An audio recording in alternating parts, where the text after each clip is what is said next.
Hello and welcome back to the next episode of the Self-Development with Tactics podcast. And I do am right now thinking why I'm doing this intro even, because there is an intro for all these podcast episodes now.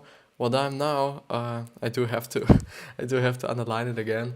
I'm pretty proud of what I just made. In terms of the intro, it's quite great at my point of view. But yeah, I shouldn't really brag about it too much.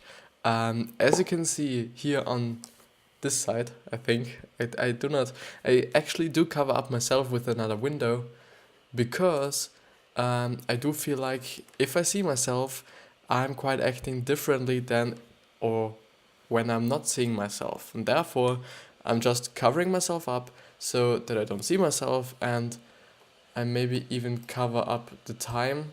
Yeah, the thing is, I do want to see the audio because I do want to make sure that I'm not too loud and not too silent and so on. But yeah, as you can see, we are not going ahead with another book, but there is actually a new book. I was searching before, and there are just quite a lot of books I just wanted to talk about. Some were just like from Tony Robbins again, and also again in terms of influencing people and so on. But oh, I'm sorry if this was too loud. But I felt like, yeah, you know what?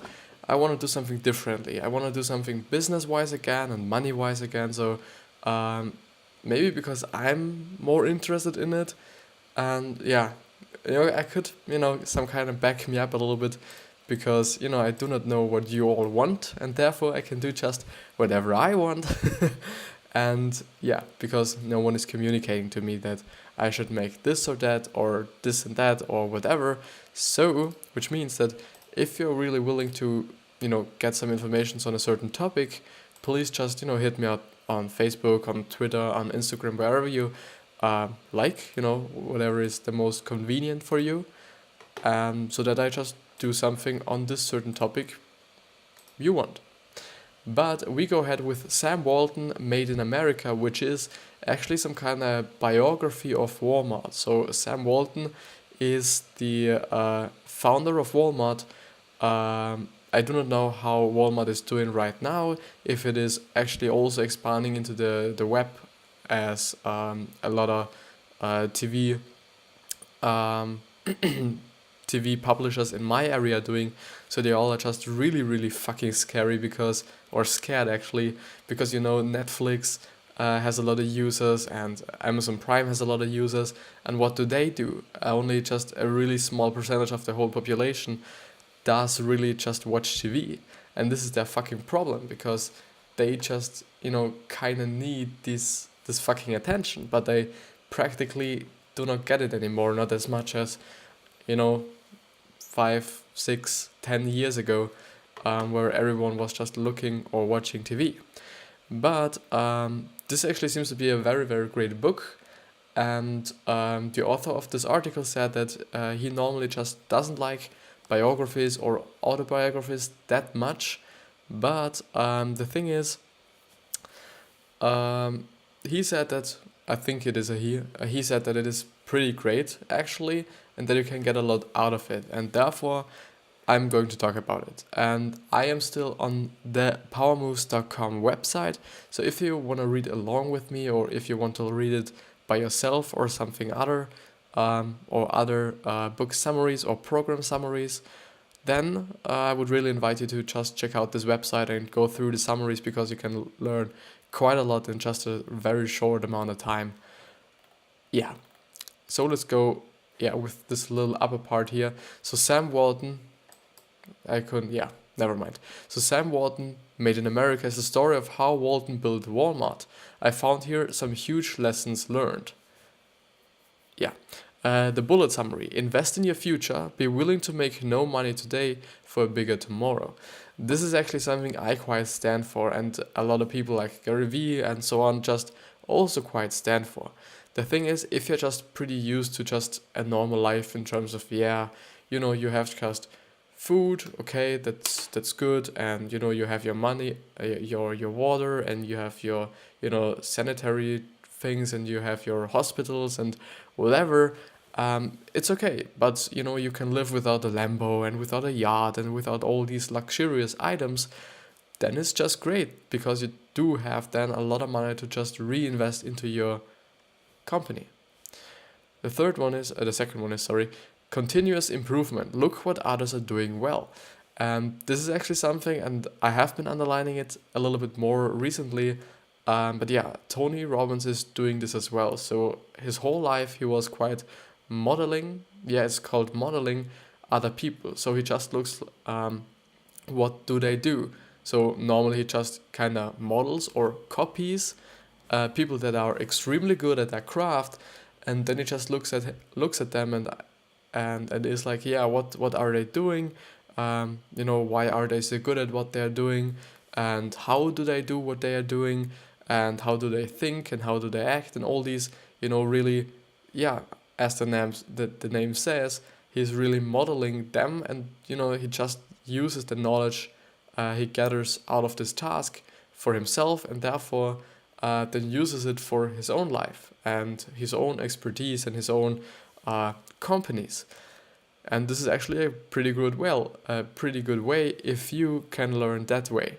Gary Vee actually emphasized it once that he is not a guy who can learn through just looking at other people, seeing what they are doing and just making the same shit. He is actually someone who is just learning and evolving by just trying out and failing and failing and failing. But if you're a person who really likes to just look at other people, see what they are doing, just take it, because yeah, you can, as Tony Robbins also says, you can just save yourself a lot of fucking time, because all these people just have so much experience, and if you just do what they are doing, you just get their whole experience of 20, 30, 50, their lifetime of years, into just maybe 1 or 2 years. And this is actually then great. And the third one is experiment. Try out new ideas. You rarely can know in advance what will work. And this is something, again, that I really try to emphasize even more all the time. I really quite, sometimes it feels like I'm posting the same shit over and over again, especially on social media like Instagram and Twitter and Facebook. So my main channels practically, without the podcast and without YouTube, I do just, talk about the same shit over and over again. So it just feels for me like this, even though it's just, another picture, or, the sentences are differently, spelled or some shit like this. But, in general, it feels like, yeah, I'm talking about, just, make failure and learn out of them, because this is the only way you can just really know what works and what works not. So at the end, it's just a win-win situation. And I think it's so a pain in the ass that a lot of people, and especially some parents, do just really implement the thought into their fucking children that failing is something that you should not do. And at my point of view, it's one of the, or as he says, experiments, it is one of the most important things in your entire life. Because as he also says, how could you know a lot of things if you just do not try them out? And if you do try them out, there are two ways. Either you just fail or you win. And, in both ways, it's good, because if you fail, this way it's not working out, so I'll do something else, which is, makes sense. But let's go to the full summary. I know of a friend of mine who didn't want to read Sam Walton Made in America because he didn't feel that a retail chain could teach him, a tech entrepreneur, anything relevant. If that's also you, I would invite you to abandon that mindset and give this book a real chance. So I think there was actually pretty great content in this book, as even this author of this book or of this article, who has really read a lot of books and has a lot of experience with just books in general and, their message and their content, if even he is just pointing out, please stick to it because there is something in it, I will definitely go through it. So the humble beginnings. Sam Walton was born in 1980 in a lower class family. His parents didn't have much, but always took proper care of him. His father was a hardworking man, but he never managed to start his business because out of pride, he refused to take out a loan. Okay, so lesson learned, there is nothing wrong to take a loan if it helps you move forward towards your goal. What is a loan? I'm just thinking of something, but I do want to be sure. A loan. Yeah, thank you, motherfucker. Wrong way. Ah yeah, I thought about it. This is actually something that I've been, and because my mother was just watching TV right now while I was eating my stuff, I was quite like, a person. This movie was just pretty much, getting a loan so that she can make a bed and breakfast, which is like, yeah, bed and breakfast, as the name says. If you, you probably will know it. So, um, yeah, she got a loan from the bank, and everything was just a little bit shitty because she didn't have any fucking money, so he couldn't, or she couldn't actually pay their monthly fees and whatever this is called, and so on. So everything was a little bit broke and everything was a little bit shitty as well. But the thing is, I felt like, if you do not have the money for making a business, should you even try? Because actually, just before I was watching an Instagram video of a German entrepreneur. He's doing quite well. I think I'm not that sure about it, but he said that a lot of fundraised companies, or companies who just raised a lot of money, especially startups, just fuck everything up, because and for me it makes total sense, because these companies just raise money and do not have the experience with actually generating money. The thing is, these companies just need money to exist. And if they just, they raise a lot of money to just, get into publishing their shit or get into producing their shit. But if they can't really create money themselves, they will just go bankrupt immediately, at my point of view. And this makes sense. And all these, fundraised companies who do not have the experience, it is hard for them because they do not have the experience or the expertise or the people or whatever. Yeah, you can definitely make it in a good way by just, hiring people who are just, pretty knowledgeable in terms of, how to generate money, how to really deal with money, how to use money and so on. So, I think there's a good way and there's a or right and wrong way, in quotation marks, please. But so the hard work. At a young age, Sam Walton helped his mother in the milk business. He would milk the cow and then go out and sell the bottled milk. In 7th grade, he took his first official job delivering papers in the neighborhood. Walton attended college and never stopped working to finance his studies. Indeed, he even managed to expand. His papers delivery business became a small business where he hired new delivery men. This is actually a great thing, and I think this is actually what the German YouTuber or the German entrepreneur I was just talking about before. So it's Carl S. It's ESS, if you want to look him up. You won't probably understand anything, but just to mention it. He actually did quite the same, if I remember correctly, and I hope so.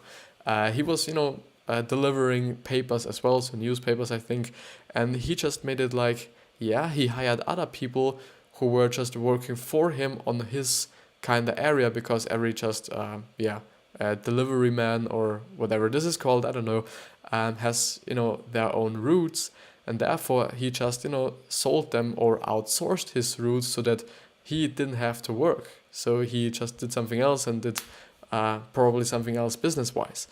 And this is actually a pretty great idea. I do not know if it's just legal nowadays, or if it was actually legal in this time, I don't know, but I think nowadays not.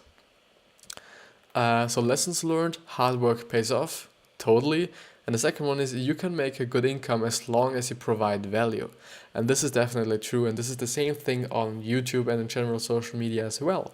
If you do just provide value in terms of, I do always say it, it could be making making somebody laugh, or actually providing value in terms of knowledge or information, or emotions in general, not only just making someone happy, but making someone inspired or something else. Value is something pretty subjective, and there are a lot of ways you can just provide value, and therefore, you probably just can, even though you're thinking like, I do not have anything to say. I myself do not have anything to say. I'm just reading quite a summary about something on books, on information myself, because I need the information. I just want to have the knowledge, and I just make videos and post them, and just post on other platforms as well to get people inspired, or just to help people and try to motivate them also a little bit to work on them, on their dreams. And this is something I do actually have to remind myself even more on, that my fucking goal is to help you who is just listening or watching this, I don't know, right now. I hope you have, first of all, a wonderful day, and you're happy. And if you're not happy, then this is just my goal to make you happy, and to show you, you could do this and or that, and maybe this might be your passion or this, and so please do that. So maybe I'm just creating something obvious, or just pointing out something obvious even more, so that people just get it.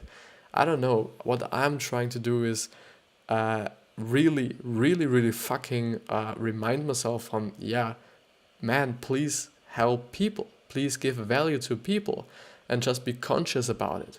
Because this is actually something Viktor Frankl, so the author of Man's Search for Meaning, was also emphasizing on. I've been listening to his audiobook, or to the audiobook of Man's Search for Meaning, because I wanted to try what it's like to listen to audiobooks, if it works for me, because I haven't been really listening to them, or to audiobooks at all. So I just wanted to know if this works or not, or whatever, so that I could actually expand on this thought. But he also said that if you just really focus on getting successful, you will never get successful, because the more you focus on, the lower the chances are that you're actually getting successful.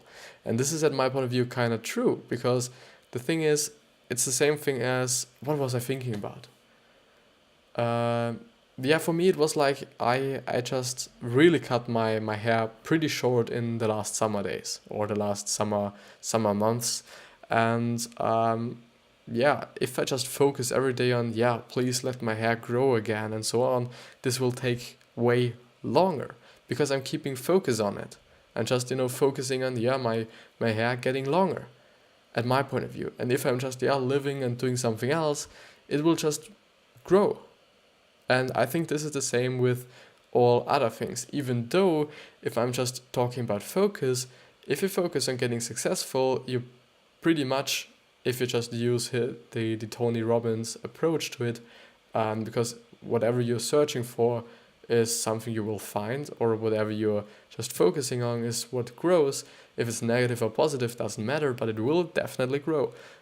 This is Tony Robbins' approach to life, or to things. And therefore, should you actually be focusing on, or should you not be focusing on? The thing is, it makes sense. In terms of success, I would say that you should not focus on getting successful, rather than, rather you should focus on helping people, or doing something bigger than getting successful, and something bigger than yourself. A lot of people use it just something bigger as you thing, which makes sense for me. If you just really focus on helping people, money is a byproduct. If you focus on being happy, money is a byproduct. If you focus on bringing value to people, money is a byproduct, at my point of view. So definitely, I would say not focus on money and or success and so on. It's just a byproduct of other things, at my point of view. So I hope you got something out of my thoughts. I just was debating a little bit with myself, if you didn't see it, didn't hear it. Yeah. Um, so Walton's first shop actually, in 1954, where the Second World War ended actually, Sam Walton opened his first discount shop. It was doing well, but he was looking forward for ways to do better, and he took ideas from all over the places, especially from his competitors. Back then, checkouts used to be scattered around the store, but when Sam saw a store who only placed 2 checkouts at the front, he loved the radical idea. He immediately did the same and saved money, reducing the number of cashiers, and he made it more efficient. When visiting a supplier, Walton noticed the staff huddling together and cheering at the beginning of a workday.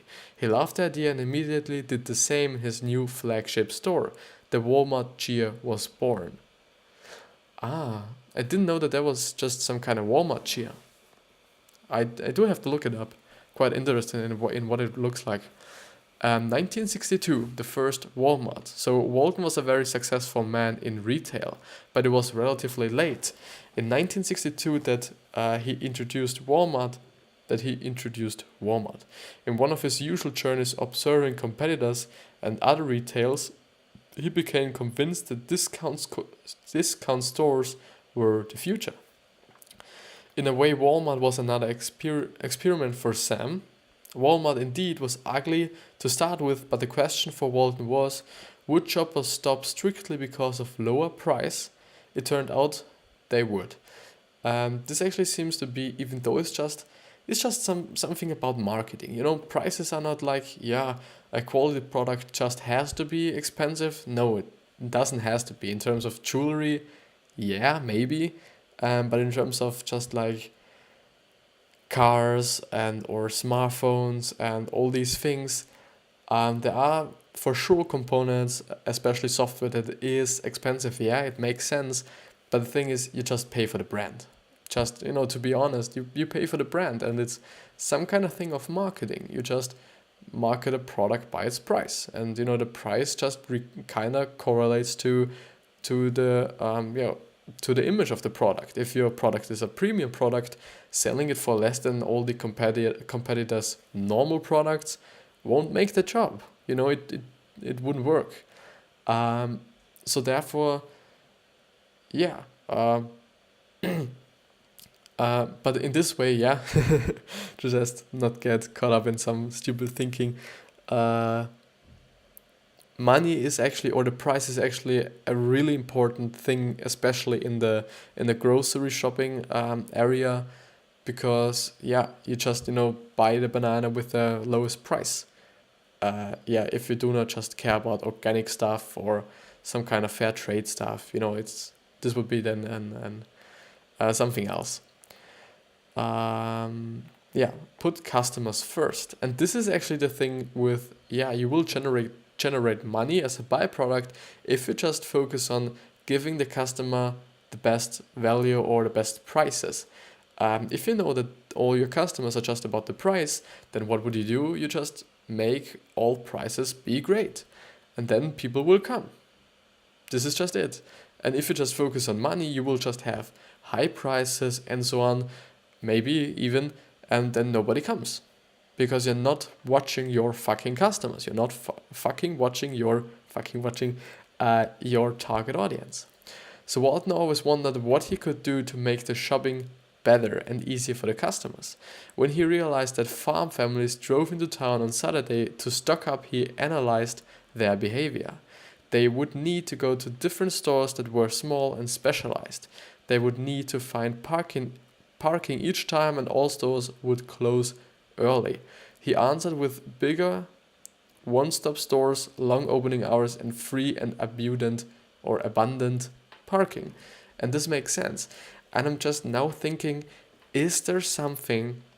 This was actually the same thing with Uber. Uber is just like a taxi, but in all the taxi, how should I say, taxi companies, so the actual taxi companies, they are all pretty old, these are just really old things, you had taxis in, 100 years before, I think.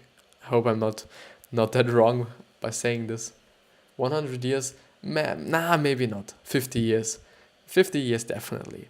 The thing is, it's something that seemed to be not, up to date, some sort of. And therefore, just one guy or two guys actually, I think, had an idea to just make Uber.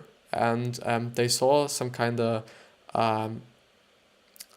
demand for it in the market. And if there is a demand for it, then you can just, supply or just, kind of, just lost the word, but I do have to have it. Satisfy the demand. Then you just have a product people just want and need and so on, and they just take it. And this was the same thing with Uber or Airbnb or maybe even Tesla. If you just think about, people are just really into sort of saving the planet and all these things. So if there is a demand and you have your product, people will buy it, no matter what, I think. So it's just, a bit big words for me to spit out, even or especially because I do not have any experience. It's just what I'm thinking, and therefore just take it with a grain of salt, because I do not have any knowledge, any practical knowledge in these areas. I'm not an entrepreneur yet. I have no business yet. Maybe if you just count YouTube and social media as a business, what I'm kind of doing.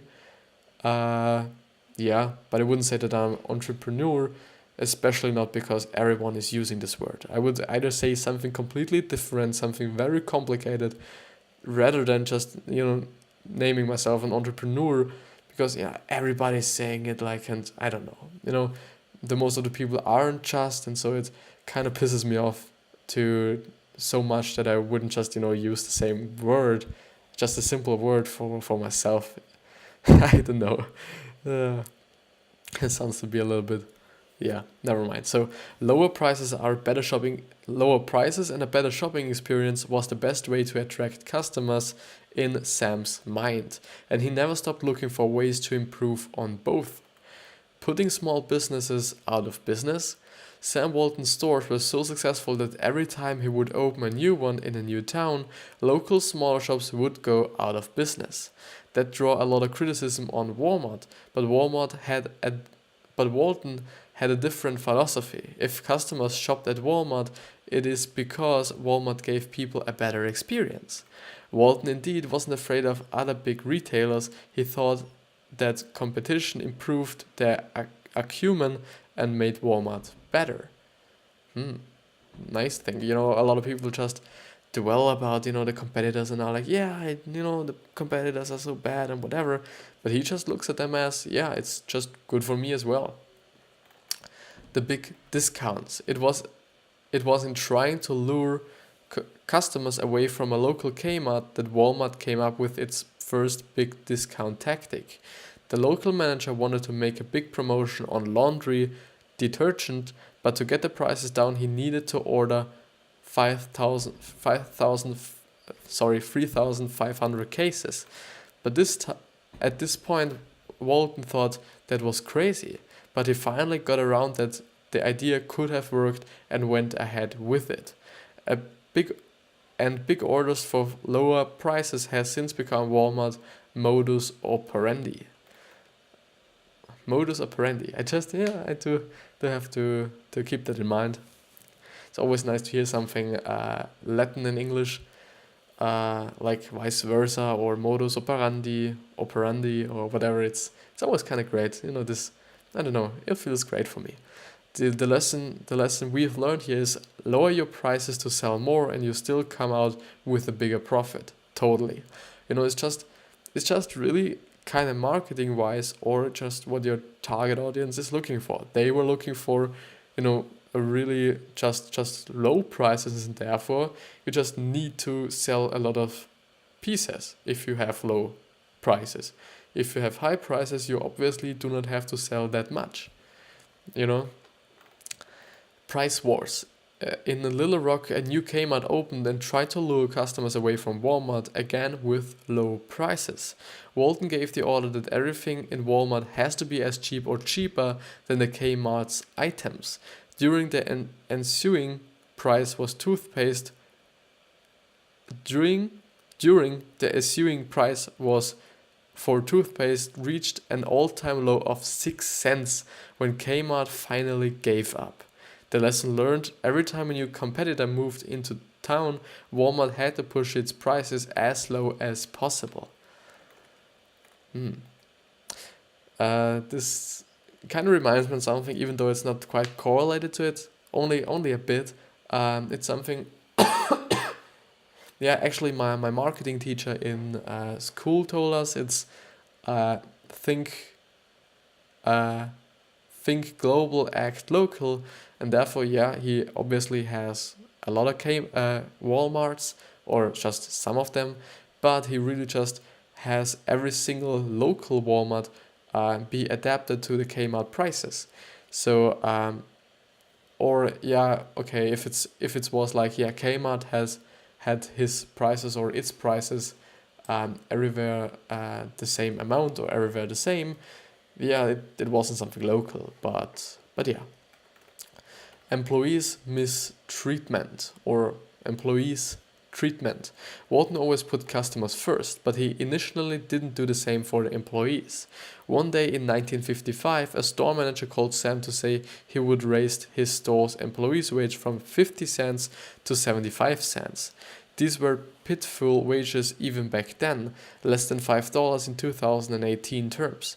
But Sam was unmoved. He told the store manager to immediately cancel the raise and restore the lower wages because he hadn't hit his goal yet. However, Walton changed idea after a trip in England in 1971. There he saw a store that would list its employees as associates, and he began thinking that it would be wonderful if Walmart could consider employees as associates instead of employees to be managed. He also grasped here a fundamental truth: if he treated his employees well, they would treat his customers well. Yeah, that's true. This makes sense. You know, this is, I haven't thought about this one. I haven't really thought about this. Upon his turn to America, he decided then to call his employees associates, and he started a cash and stock sharing so that all employees could take part in Walmart's success. But what are associates? Yeah, I hope they. Yeah, okay, but it's pretty less common. It's in German. It's basically, or in terms of the translation, it's actually the same thing as employees. So, or if it is it employees. Yeah, it's definitely the same. Yeah, never mind. Invest, invest, invest. Walton was making good profits with Walmart, but he didn't let his money grow. Or, God forbid, enjoy a lavish lifestyle. But he didn't let his money grow, or, God forbid, enjoy a lavish lifestyle. Instead, Walton used the proceeds of his stores to open up new stores. Definitely good. Rather than, using your money and taking it out of business and actually buying yourself, I don't know, a Lambo or a yacht or some other luxurious item that you actually do not need. The thing is, yeah, okay, if you're a person who is really gravitating towards this luxurious things like, yeah, watches and whatever, then it might be just what you need. But if you're a person that is really liking the process and really liking to make business, then you obviously would just, take the money, take the profit and put it into new businesses, or in this business you're just having right now. So therefore, just use it for more stores or whatever you're doing. Yeah. During the first 8 years, Walmart was considered by some a failure because it was financially treating water. Instead, it was expanding and leveraging its earning power. I do think now, if it is actually that good to really invest your money into the business over and over and over again, yeah, it makes sense for the future, because yeah, if you just really put a lot amount of money into it, a lot of money will come out of it. It just makes sense if it is working. So this is just the fundamental of this thinking that the whole thing is working.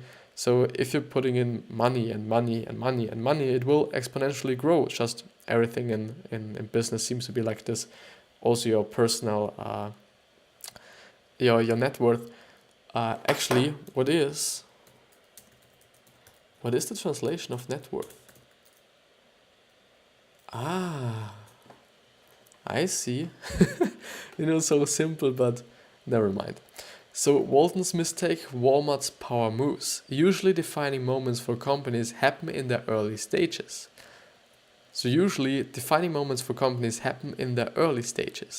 Instead, it happened much later for Walmart. In 1974, the company was doing so well that Walton decided he could enjoy an early retirement. He promoted Meyer or whatever, one of his two vice president executives to CEO and stepped aside. But he soon realized that the company split in two, one favoring Meyer and the other side favoring the other vice president. 2 years later, the internal faction was becoming so big that Sam met with Meyer to claim his CEO job back, but Meyer left together with dozens of top-level managers who supported him. Walmart stock prices fell so low that Walton worried whether he would be able to even salvage the problem, but he quickly hired new managers and convinced David Glass, an old friend, to replace Meyer. David Glass turned out to be awesome in the past and a major help in rescuing Walmart and pushing it to even higher heights. He was indeed later nominated CEO of Walmart. Well, was this it? Yeah, this was it. Just before the episode I was thinking like, I should definitely just do something that's maybe not too long, because it might be like a little boring if you just do several books or several information over just a really lot of period of time for me and for you. But this really kind of surprised me, because there was quite a lot in it, but nothing that I was like shocked about to really understand. But the thing with the customers and your own employees, maybe. But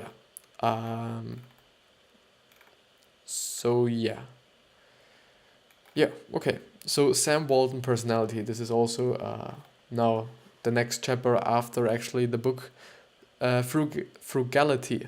Is it Frugality? Yes, Frugality. Sam lived a normal middle class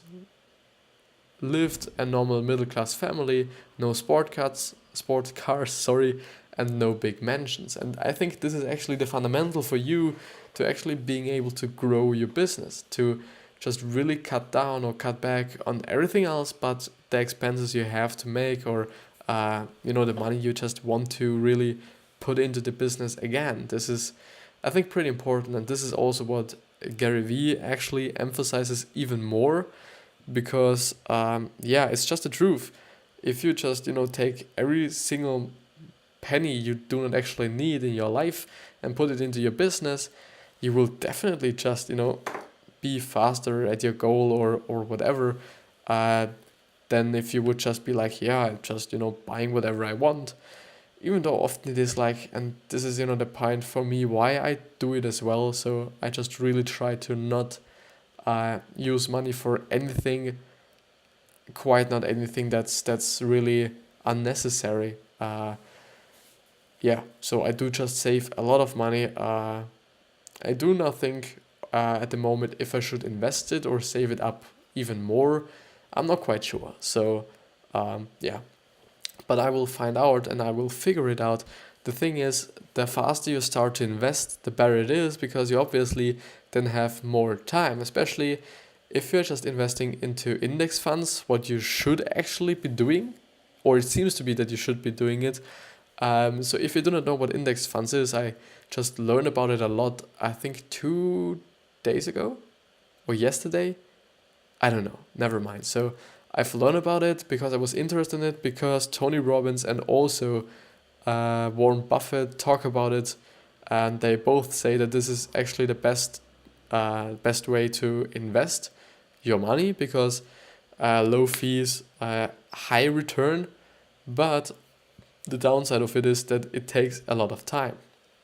The good thing about it is you do not need anyone. You do not need someone who is actively kind of adjusting your portfolio like it is with normal ponds. It's ponds, yeah. Index pond. Is it ponds? I don't know. No, it's a fund. Yeah, never mind. With the normal funds, it's like, yeah, there is some guy who is just managing your fund actively, who then but keeps up to 60%, if I remember correctly, 60% of the annual return. It makes sense that you actually get someone like this, if you think about it, because yeah, this is someone who knows it. This is someone who actually just keeps a look at your stocks and whatever you're investing in, because he gets a return of it. And therefore he won't do any shit, because yeah, if he does shit, he doesn't get any money as well. So he would definitely do his best. But as being said, this just takes a lot of money from your money actually, and this is then the money you will just do not have at the end. It makes sense, but you just have a lot of money less at the end than you would without this guy. But let's come back to the index funds. Index funds are basically, if I understood it correctly, or if I remember it even correctly, it is just a lot of companies in one stock or in one group. So let's say, for example, I think Google, Amazon, Apple, and something else was one group. So I've looked them up a little bit, even on my local bank, so that I maybe could invest in it. But then I saw there's I was looking up the S&P 500. The 500 stands for the index. The index is some sort of the I think the annual. I do not know. It's something like some kind of a value. The stock has to follow some sort of, but kind of never reaches, but some kind of reaches it. The thing is, the S&P 500 is actually the index fund Warren Buffett just really recommends to buy into. And yeah, there are some categories like health and or technology and tech and like cars and all certain things, or it seems to be like it. I'm not that knowledgeable in this way, so I've just seen it. I thought okay, this would make sense. But the actual thing is, you just invest in a lot of companies. I think with other people, so that you do not have to really get that much money in. The thing is, Tony calculated that if you use $300 every month as a 19-year-old and you really invest $300 until you're 27, which is then $800 at the end when you retire, which might be then 70 or 65 or 60, whatever, then you will have $1.13 million in your bank account. And I'm not just seeing that Gary Vee has liked my comment on YouTube or hearted it even. It's a little bit better than liked. And the thing is, if you start investing from 27 until your retirement, also the $300 as well, you will only have the first guy gets I think it was 1.5. It was definitely 1.5 million. The other guy who is just investing from his 27th birthday on, and invests until his retirement, which means that he's definitely putting way more into it than the other person who is just putting into 800.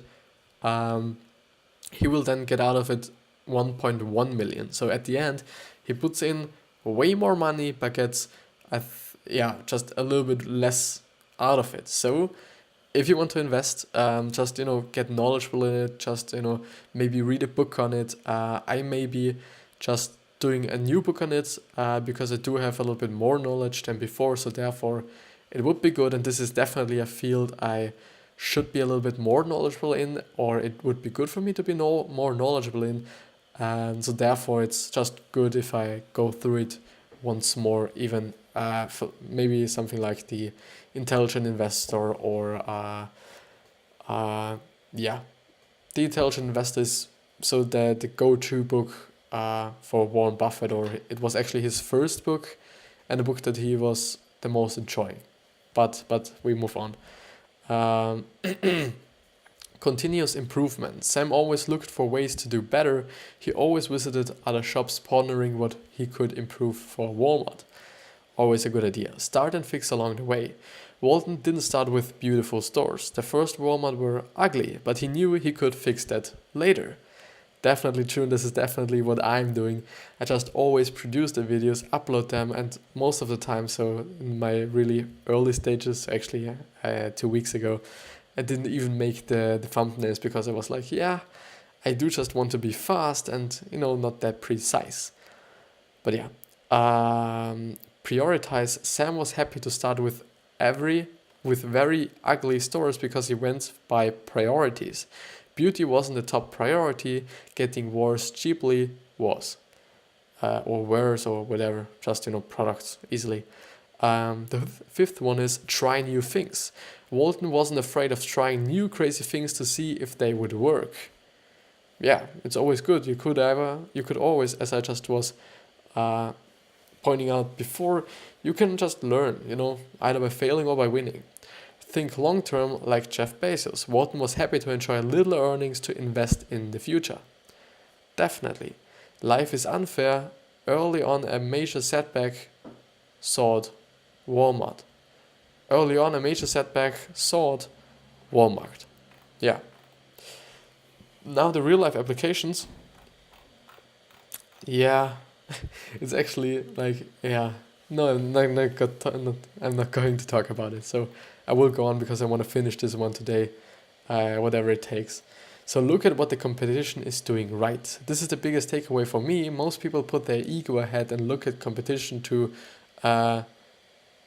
gloat on what they're doing better. Instead, Walton would strictly look at competitors to see what they were doing well.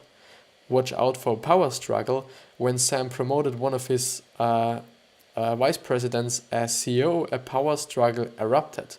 Always watch out when you need to promote one person out of a small pool of candidates, as people will naturally be jealous. Definitely true.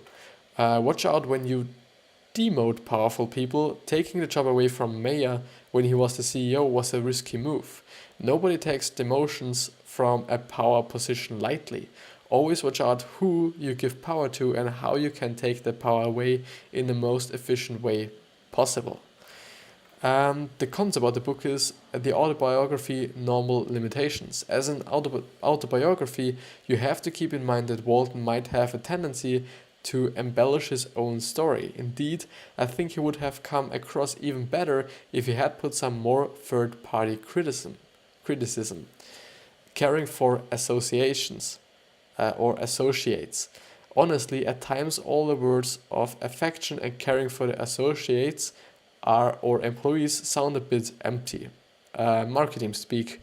Of course, Sam Walton might have really believed in what he was saying, but that stands a bit in the way of Walmart being one of the richest corporations and one of the lowest paying employers in America. Yeah.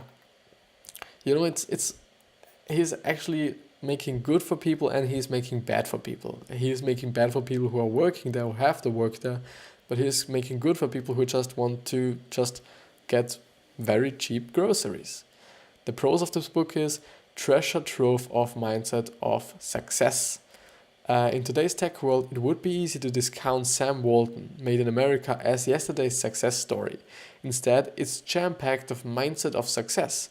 It might be one of the biographies in which I have learned the most so far.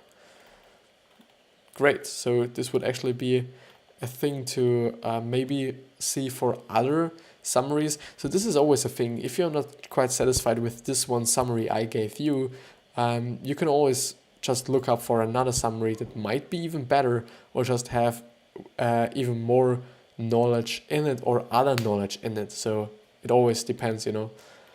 But yeah, so the review. Sorry, so Sam Walton Made America was a great read. It would be easy to discount this book as irrelevant for many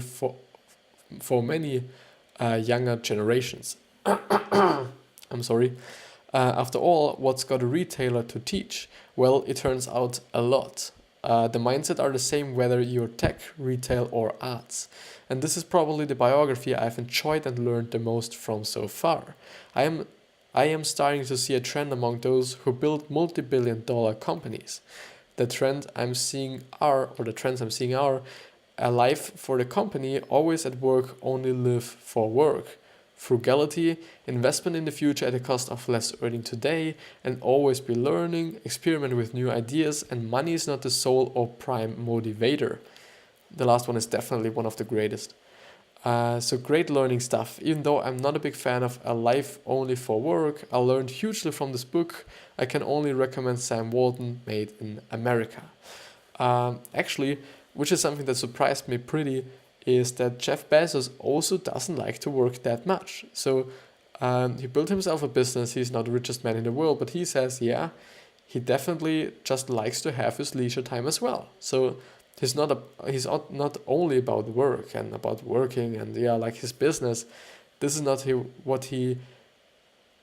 I think he's kind of living for it, yeah, but it's not the only thing in his life. For a lot of people, it is definitely the only thing in their life, their business, but not for him. And with that being said, I hope I know you will definitely get, and I wish you success, health, wealth, happiness. I hope you're giving back something and a great legacy. With this being said, I wish you a wonderful day or a wonderful night. For me, actually, a wonderful night. This episode did so fucking great for me, or so fucking well, actually, because, talking went great. These informations went kind of great, so there is something in it. The timing is great, actually, and yeah, I'm fucking happy with it. And my voice is a little bit, but never mind. I wish you a wonderful day, or night, or everything. I love you.